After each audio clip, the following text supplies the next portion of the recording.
Hello, नमस्ते। कैसे आप? आज पब्लिक स्पीकिंग पार्ट 7। वाह, इट्स ग्रेट। कितना अच्छा लगता है ना कि आपने इस सफर को यहां तक पहुंचाया। मैं तो अकेले ही चला था, लोग मिलते गए और कारवां बनता गया।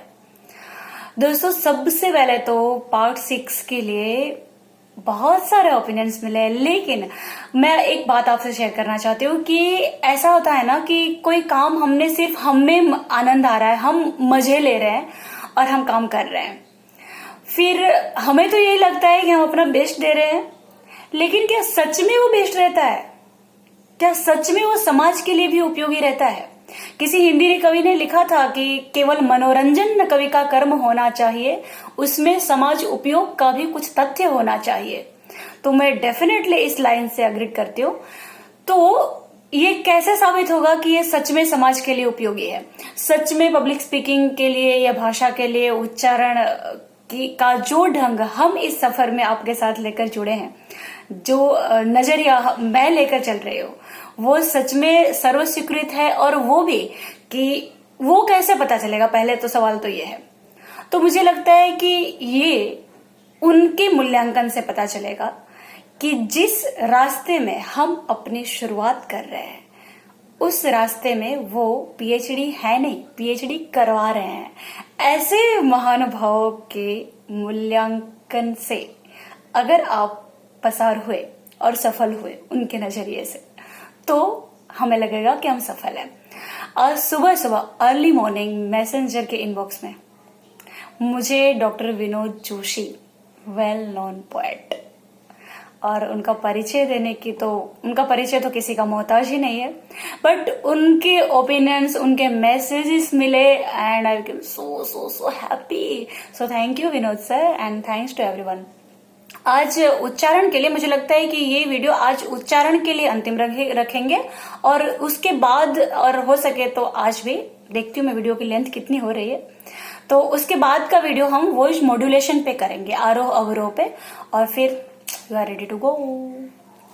और उसके बाद 2-3 चीजें हैं जो मुझे लगता है कि अब 2 एपिसोड के बाद पब्लिक स्पीकिंग को पूरा करके, लेकिन उसके बाद हमारे पास काफी सारी नई चीजें हैं, तो अब कहीं चाहिए मत। अभी शुरू करते हैं आज का वीडियो। तो दोस्तों, बात रहे उच्चारण की, तो शब्दों के लिए है ना, मैं फिर से बात करूंगी कि हम पत्तों को साफ करें, उससे ज्यादा अच्छा है कि हम मूल को समझें। और मूल, जैसे कि आप जानते हैं, संस्कृत भाषायाम जननी, तो मूल शब्द पे जाए, शब्दों की गहराई को, उसके अर्थ को उच्चारण के साथ समझें। दीर्घ और ह्रस्व की जो भिन्नता है उसको समझें। एग्जाम्पल के तौर पे, शिक्षक दिन, हमारे एक शिक्षक थे जो शिक्षक दिन पे अक्सर बोलते थे कि आज शिक्षक दिन है। और जब मुझे एक बार चांस मिला स्टेज पे जाने का, तो मैंने कहा कि मैं कोशिश करूंगी कि शिक्षक दिन का सेलिब्रेशन हो, लेकिन शिक्षक कभी दीन ना बने। तो दिन और दीन में ये फर्क है कि दीन यानी करीब और दिन यानी कि दिवस। क्या फर्क पड़ा? ह्रस्व और दीर्घ। सकल शकल की बात मैंने आपसे की थी, शेक्सपियर और शेक्सपियर की बात भी की थी, होठ हसे एंड होठ हसे, हसे हसे की बात की थी। अब जो बात है ना कि अनुनासिक स्वर, प्राण महाप्राण, घोष अघोष, उसके लिए क्या करना पड़ेगा कि आपको उच्चारण के लिए अपने आप को उतना स्थिर रखना पड़ेगा, ध्यान से देखना पड़ेगा, ध्यान से सुनना पड़ेगा। सवाल यह है कि सुने कैसे और किसे, क्योंकि भाषा तो अनुकरण का विषय है, अनुरणन का विषय भी है। भाषा शास्त्र की जब बात करेंगे तब तो भाषा उत्पत्ति के कई सारे मार्ग हैं कि कैसे ये भाषा यहां तक आई। लेकिन अभी फिलहाल विनोद जोशी सर ने मुझे एक टास्क भी दिया है। वैसे ये टास्क भी बड़ा मजेदार है और बड़ा काम आ सकता है। देखिए, आप संस्कृत से शुरुआत कीजिए, वो तो बहुत पक्की बात है। और उसमें भी अगर आप कैसे पढ़ेंगे, याद कैसे करेंगे, रटेंगे कैसे? रटने के लिए है ना, देखिए मैं आपसे कुछ सवाल पूछती हूँ। मेरा पहला सवाल ये है कि क्या आपको फिल्मी गीत जितने भी याद हुए हैं, क्या आपने उसे कभी लिख कर याद रखने की कोशिश की है? नहीं ना? क्या कभी आपके पेरेंट्स ने ये कहा है कि आज तुम्हें ये गीत कंपलसरी याद करके देना है। आज तुम पहले हम सबको कंठस्थ सुनाओगी या सुनाओगे, उसके बाद हम खाना खाएंगे। नहीं ना? कभी किसी प्रिंसिपल ने ऐसा कहा क्या? नहीं ना, सिवाय कि आप किसी कंपटीशन में रहे हो। तो आपको ये सारे गीत याद कैसे रहे? उसकी धुन से। यस, आपने कभी अलग से याद करने की कोशिश नहीं की, आप गाते गए कॉन्शियसली, कभी कभी सबकॉन्शियसली, अनकॉन्शियसली भी, और आपको याद हो गया, आपको पता भी नहीं चला। बस, तो वही बात है कि आप धुन में गाइए। अब धुन के लिए संस्कृत में ऐसा कहा जाता है कि छंदो दोष इति महादोष अस्ति। तो छंद क्या है? अब मेरे साथ क्या हुआ है ना कि मैं पहले संस्कृत छंद सीखी हूँ, उसके बाद मुझे हिंदी गुजराती का पता चला है। तो संस्कृत में मुझे सबसे ज्यादा रोचक लगता है। क्यों? क्योंकि हर एक छंद का जो बंधारण जिसे हम कहते हैं ना, वो खुद ही अपने आप में उसकी धुन दे रहा है। जैसे कि शिखरणी से शुरू करें, हम क्या करेंगे? यमन सभ लघु गुरु, ऐसे करेंगे, राइट? संस्कृत में उसकी परिभाषा क्या है? रसै रुद्रश्छिन्ना यमन सभलागः शिखरिणी। रसै रुद्रश्छिन्ना यमन सभलागः शिखरिणी। अब शिखरिणी छंद के लिए पंडित जगन्नाथ की गंगा लहरी मुझे बहुत प्रिय है।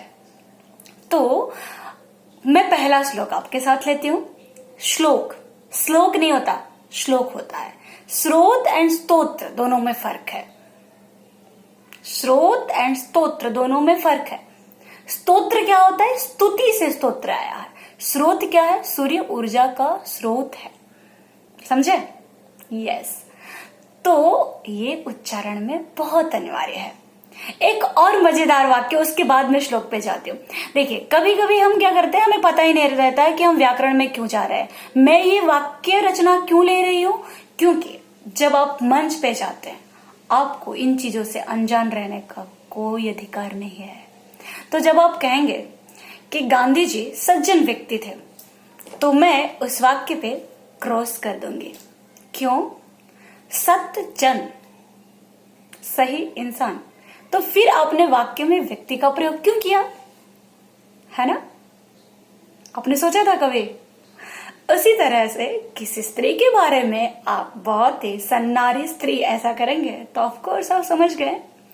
तो ऐसे कई सारे वाक्य रचनाएं। हाँ, एक और, मेरी नजर समक्ष, मेरी दृष्टि के समक्ष ये घटना बने, ये वाक्य ही गलत है। ऐसा हो कैसे सकता है? समअक्ष, आंख के सामने, तो फिर आपकी दृष्टि, आपकी आंख, आपकी नजर कैसे आई भाई साहब?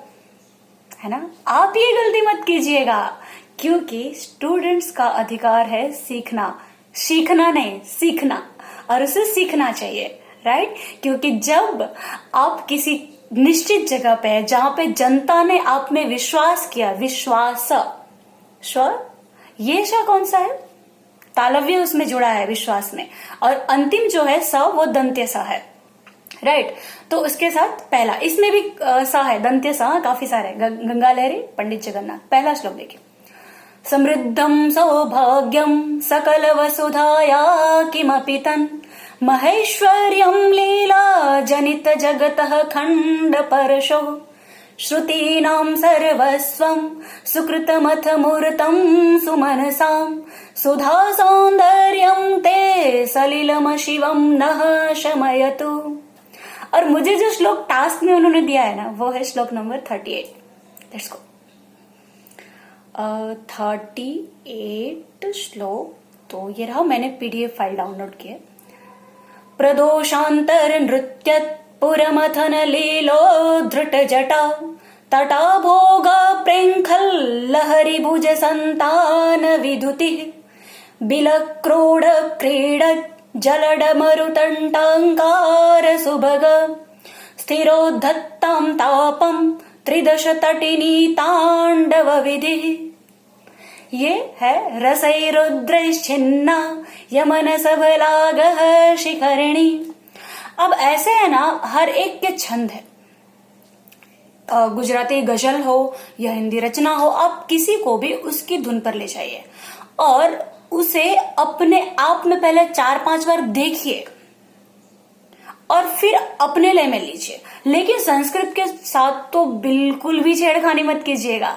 एक और बताऊं, श्रीमद् भागवत में गोपी गीत है ललित छंद में, एकदम अलग है इससे, इसलिए जयति तेधिकं जन्मना व्रजः श्रयत इंदिरा शाश्वतत्र हि दयित दृश्यतां दीक्षु तावका त्वयि धृता सवस्त्वां विचिन्वते, है ना।